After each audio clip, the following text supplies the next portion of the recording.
before it even sounds like a serious question, it slips out casually. Are you a cat person or a dog person? It feels like small talk, like asking someone what music they like. But watch how people answer. They don't hesitate. They don't think. They don't say, "I'm not sure." They answer fast, confidently, almost defensively, as if you didn't ask about animals, as if you asked something much more personal. And maybe you did. Because that preference isn't random. It's not just taste. It's not just what you grew up with. It's about how your nervous system moves through the world. At first, people like to believe it's simple. I just like dogs. Cats are easier. That's what we had at home. End of story. But psychology keeps running into the same pattern over and over again across different cultures, different age groups, different studies. People who love dogs and people who love cats don't just choose different animals. They live in different emotional climates. And once you see it, you can't unsee it. Let's start where this choice really begins. Not with adoption forms, not with food bowls, not with the first cuddle. It begins with attraction. Not romantic attraction, psychological attraction. The quiet pull towards something that feels familiar before you know why. You don't walk into a shelter and flip a coin. Your body leans. Your attention settles. You're drawn to the animal whose pace matches your inner rhythm. The one that feels like a home you already know how to live inside. People who choose dogs are usually drawn to clarity. Dogs don't hide how they feel. They don't make you guess. Excitement looks like excitement. Sadness looks like sadness. Loyalty is obvious. A dog meets you where you are and stays there. For some people, that kind of connection feels safe, comforting, predictable. They don't want to decode affection. They don't want emotional puzzles. They want presence they can trust. And dogs offer exactly that. People who choose cats are drawn to something quieter, not chaos. Depth. Cats don't rush toward you. They observe first. They decide. They choose. Affection isn't automatic. It's earned. And for some people, that feels more honest. They're comfortable with stillness, with silence, with connection that unfolds slowly. They don't need constant reassurance. They trust bonds that grow in their own time. This isn't a coincidence. It's psychological symmetry. Large-scale personality research shows it clearly. Dog lovers tend to score higher in sociability, consistency, and structure.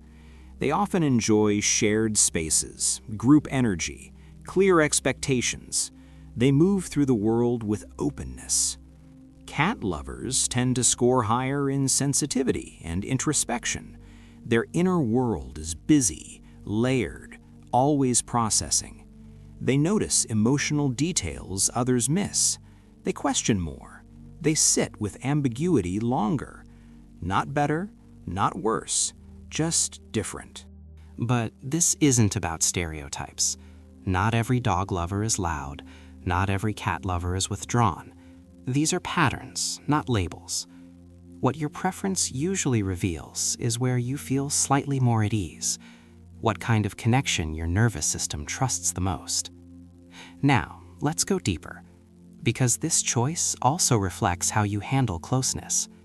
Dog lovers often value loyalty that's visible. They don't like guessing games. They show up. They expect others to show up too. They forgive easily. They assume good intentions. Consistency matters to them. A dog fits that world perfectly. The loyalty is obvious. The affection doesn't disappear. The bond feels secure. Cat lovers often approach closeness differently. They don't trust quickly, not because they're cold, but because they've learned caution. They value boundaries. They want connection without intrusion. They don't need constant interaction to feel close. They rely more on internal reassurance than external validation.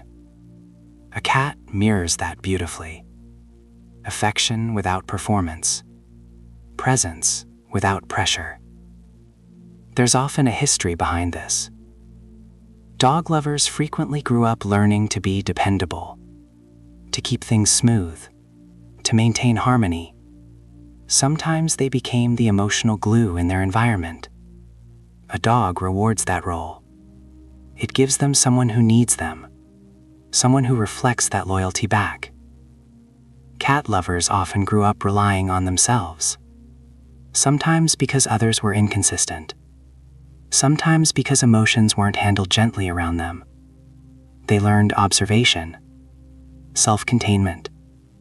Cats offer connection without demanding explanation. Here's something most people never think about. Your pet choice doesn't just reflect your psychology, it shapes it. Dogs pull people into routine, morning walks, schedules, consistency. They ground you. Cats pull people inward. You learn to notice small shifts, tiny signals, subtle changes. You become more intuitive. Both animals train the human as much as the human trains them. And this isn't about which is better.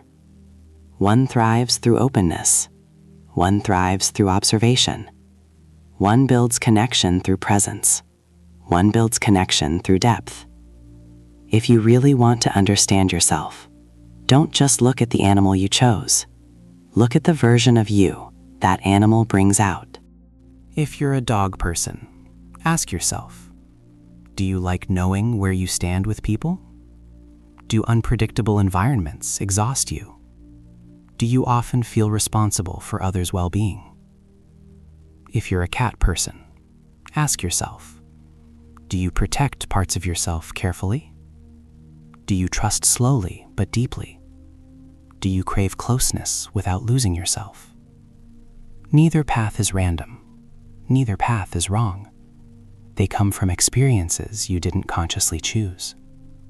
So the next time someone asks, are you a dog person or a cat person? Understand what they're really asking. How does your mind move? What kind of connection feels safe to you? What does comfort look like inside your nervous system? Your answer isn't about the animal. It's about who you are when no one is watching. If something in this felt uncomfortably accurate, you already know why you stayed. And if you want to keep exploring the quiet reasons behind the way we connect, you're welcome here. Because some things don't need to be explained. They just need to be understood. And you don't have to figure all of this out tonight. And if something in this resonated with you, hit the like button. It helps this video find more people who are trying to understand themselves through the bonds they build. And if you want the next video to find you, hit subscribe. And remember, your preference is not random.